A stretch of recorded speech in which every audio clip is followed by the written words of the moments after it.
Hi guys, it's day 97 of the national lockdown here in South Africa, and we are still on level 3. The date today is the 1st of July 2020. It is the 7th month of the year. It's actually quite amazing just to think that we've been in lockdown for 3 months, going into our 4th month. It's kind of scary in a sense. Today, Metrorail is stating that there will be functioning or running a few trains per day.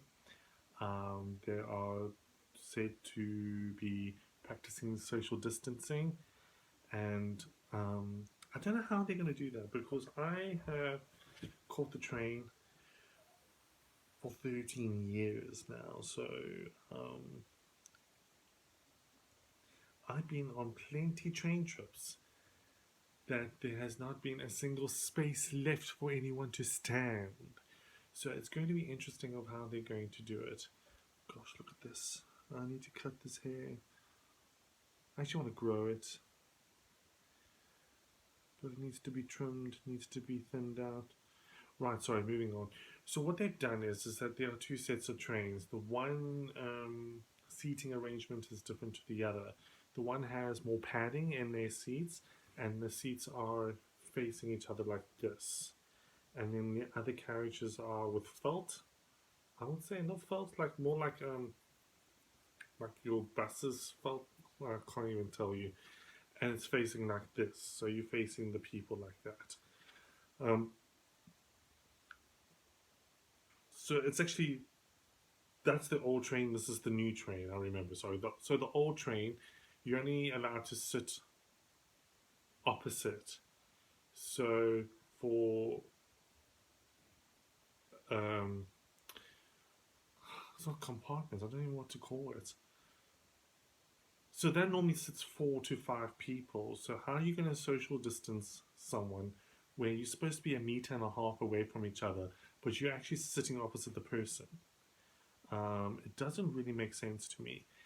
And with the new ones, they put X's on the chairs. So where the X's are, you're not allowed to sit. So there's definitely one spot and goes on like that. But that is not 1.5 meters away. How is that social distancing?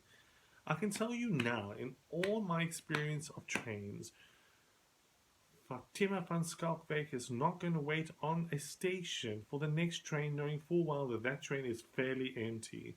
She wants to go home and see to her children and make supper and blah blah blah. I can tell you now that she's not going to wait. Is it safe to wait? Depending on what time the train comes in, nobody knows. I'm kind of grateful that I don't catch the train anymore as of 2018. No, I lie. 2019. Okay, shock, horror. But anyway, so today I went to Hard Bay and I my experienced my first lunch. Um, First, my experience of having lunch after the lockdown actually started. So basically, we went to a restaurant and we had to wait to be seated. And if that would work. Sorry. So we had to wait to be seated. So we were sent to our table. Not too sure if they sanitized the table. Can't really smell because we were actually outside. Our menus were laminated, so it's obviously easy to sanitize. We were then given a questionnaire and pens, and it was name, surname, the time that you have arrived, and then the waiter will then scan your head. But she's actually scanned my temple, not my forehead. And what was so weird about the temperature is that I was 36.5, my one friend was 31.4. So I was having lunch with a corpse? I don't know. Yeah, so that happened, and then I had a questionnaire. Have you been outside of the country in the last 14 days? Which is kind of stupid, being that you've been on lockdown for 3 months. Um, And then they'll ask you, have you had a high fever? Have you had a headache? Have you had this and you had that and blah, blah, blah. And then boom. So basically what happens if there is an outbreak of coronavirus at the restaurant, they can go to a particular day and say, listen here, Wayne, you need to get yourself tested. And hopefully the government will pay for it. So yeah, so we sat down, we had lunch, we ate. The waiter came with the condiments. I want to say condoms, but it's condiments. Condiments? Whatever. We had a brief discussion to figure out if the waitress actually wiped down the condiments because someone who could have been there could have had coronavirus and we could have been infected because we've touched it. But I am sure it was wiped clean. Mark my words. Probably next 2 weeks you won't see a video out of me because I'm in hospital with coronavirus. So that was today. So our cases have jumped quite a lot. We are now 151,000 confirmed cases of infections. We've got nearly 3,000 deaths confirmed. It's going that way anyway.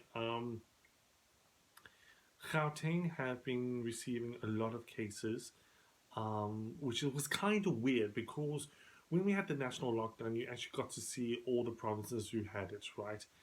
The biggest one at that time was Gauteng, so that was the epicenter of the virus pandemic. Then it was the Western Cape and the Eastern Cape, and then soon after, all the provinces were infected.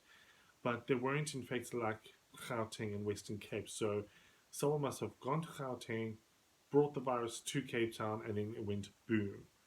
But we can't really actually say that that is true. So, what I'm getting at. So we had the first 21 days of lockdown, and then we were told that we're going to be locked down for another 2 weeks, and that was going to be level 5, and then we're going to go into all the other levels. And I think in April, Premier of the Western Cape, Alan Winde, said that they're going to be doing aggressive testing. They're going to go find the hotspots and they're going to do aggressive testing. And had warned the people of Cape Town that the numbers will jump for the Western Cape, which was understandable. I knew full well that when there was it Strandfontein or was it Khayelitsha? I think it was Khayelitsha that had a case of coronavirus, and I knew right there and then. Khayelitsha